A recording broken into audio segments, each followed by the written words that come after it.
Okay guys, do it this time without dropping my phone on the back side of my toolbox. I did that the last time and I had to redo the whole video. So today's topic is another whip idea, or design or bracelet idea, however you want to do it. The reason why I said whip idea is because that's how I'm doing is that as a whip. So right now I just got tape on the end because that's where the ends are melted together, and to close it off. So the design kind of looks kind of like it's a braid design. It's a 3 colorway or 3. Sorry, I got a little bit of a lunch on my face yet. So it's a normal braid design where you take 3 different colors and braid them together. It looks like this. The pattern's like this. So, that's how it is. So that's how the design looks.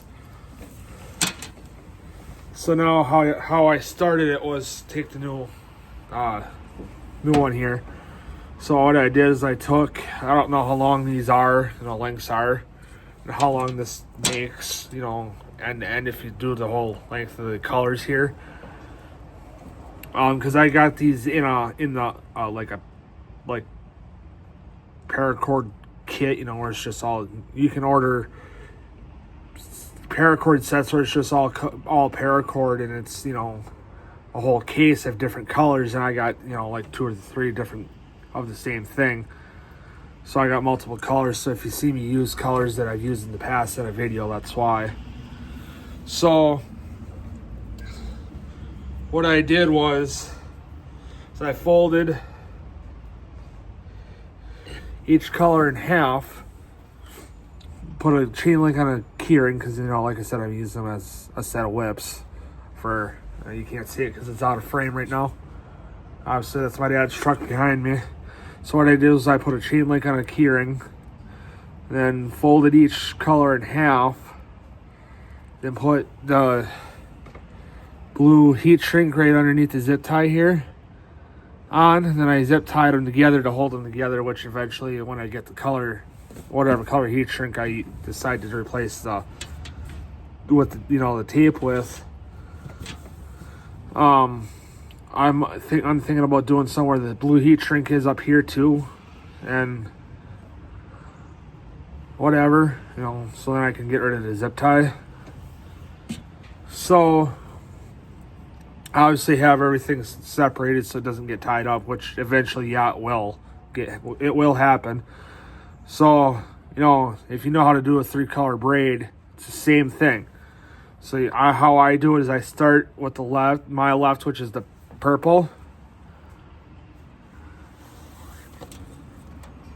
Bring it over. Then my right, which is your left for the video. I understand everything's going to be backwards. So I go over and bring it to the right, which is my left. Then bring the pink, which is the center, around. And you want to make sure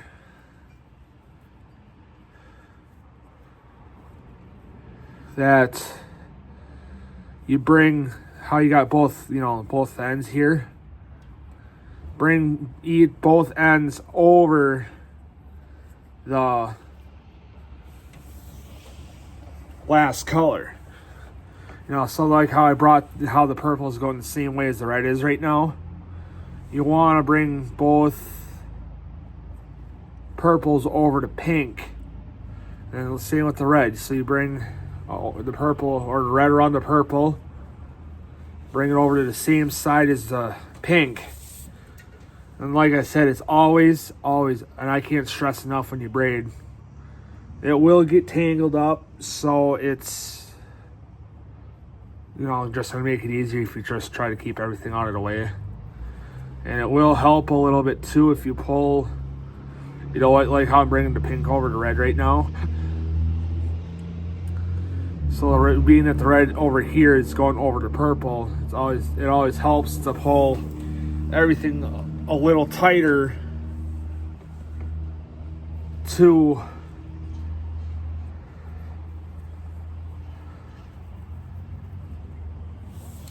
then get to look a little neater as well.